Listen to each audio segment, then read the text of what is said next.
Ya, seperti waktu ditawarin jadi wakil presiden pemilu yang lalu, Ya.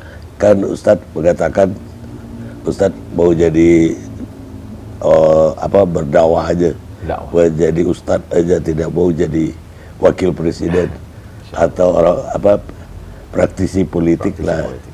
Apa itu tetap? Insya Allah Pak Karni.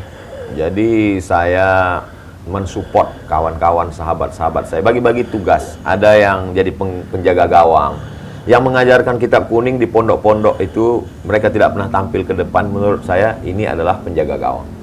Lalu kemudian ada yang menjadi back, ini yang menjadi anggota legislatif, ini mereka adalah backnya. Mereka membackup ini ajaran Islam di parlemen. Lalu kemudian ada yang menjadi striker, penyerang di depan, yang langsung tampil di depan mempengaruhi umat. Jadi saya tidak ingin kita saling salah menyalahkan. Saya tidak mengatakan, Pak Kiai, Tuan Guru, Ustadz, kalian kok cuman di tiang gawang aja, maju ke depan. Dan mereka juga tidak menyalahkan saya. Ya Abdul Somad, kenapa kamu terbang ke sana kemari, jaga ini tiang gawang? Enggak, kita bagi-bagi tugas insyaallah. Jadi nggak akan duduk di partai Masubi itu kesimpulannya? Saya akan mensupport sahabat-sahabat dari atas, dari bawah. Dari bawah saya akan menyadarkan umat tentang pentingnya politik Islam. Karena sekarang banyak umat ini sudah putus asa dia dengan politik Islam ini, Pak Karni. Saking banyaknya politik Islam ditambah lagi dengan pelaku-pelaku politik Islam itu sendiri. Lalu kemudian al-Islam mahjubun bil muslimin. Ajaran Islam itu terhijab, terdinding, tertutup oleh perilaku umat itu sendiri. Saya ingin menjelaskan, ini loh Islam, ini perbuatan umat Islam. Jangan karena kamu sholat di masjid sendalmu hilang lalu kau salahkan satu masjid. Bedakan perilaku umat Islam dengan politik Islam. Politik Islam itu bersih. Karena kalau politik ini kita tinggalkan, maka habislah suara kita. Kita akan menjadi mayoritas, tapi dalam perundang-undangan kita akan menjadi minoritas. Karena keputusan kita diambil oleh orang lain. Akan diambil oleh komunis, akan diambil oleh sekuler, akan diambil oleh liberal. Maka umat Islam mesti berperan di sana. Nah, di bawah ini disadarkan supaya mereka memilih, yang sampai mereka tidak memberikan perannya, karena kita tinggal di negara demokrasi. Kemudian di atas, saya selalu sampaikan bahwa adik-adik, ketika saya melepas calon mahasiswa yang akan berangkat ke Al-Azhar, Kairo, Mesir, ke Timur Tengah, saya jelaskan itu. Kalian nanti pulang, kalian punya bakat masing-masing. Ada yang akan menjadi businessman, entrepreneur, ada yang akan membangun pondok pesantren, tapi ada di antara kalian yang akan menjadi politisi, politik praktis, langsung dia menjadi anggota DPD, DPR RI, kepala daerah dan lain sebagainya. Ya, tapi kalau lihat perhatian Ustadz terhadap embrio lah, baru kan Masubi belum jadi partai yang resmi. Ya. Kayaknya lebih agak istimewa soal Masubi ini.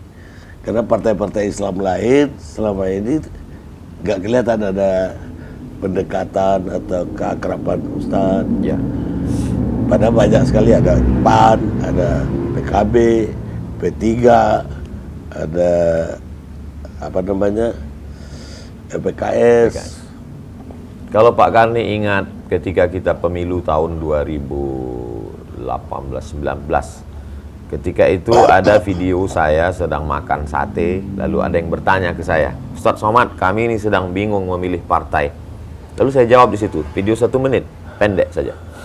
Ya, pilihlah yang memperjuangkan yang jelas di parlemen, diantaranya tentang peraturan undang-undang haram khamar, saya katakan. Waktu itu saya sebut partainya PKS dengan PAN. Beberapa partai yang menjadi gerbongnya suara umat Islam komplain ke saya. Kan partai yang isinya umat Islam bukan cuma yang religius, nasionalis, kami juga. Tapi menurut ijtihad saya, 2 itu yang saya sebut. Jadi artinya kalau saat itu saya sebutkan PKS, saya sebut PAN, hari ini saya bersama dengan orang-orang tua, sahabat-sahabat Masumi, karena ada sejarah masa lalu. Saya sebenarnya ingin menjelaskan, mereka bisa saja berbeda seragam, berbeda baju, karena saya berprasangka baik, husnuzon, kullu mujtahid musib. Semua yang berijtihad itu benar.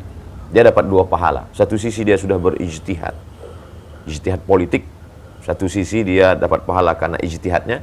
Kalau dia benar, maka dia dapat 2. Andai dia keliru, tersalah, dia tetap dapat 1 karena dia sudah berusaha. Ya. Jadi saya mensupport gerakan itu.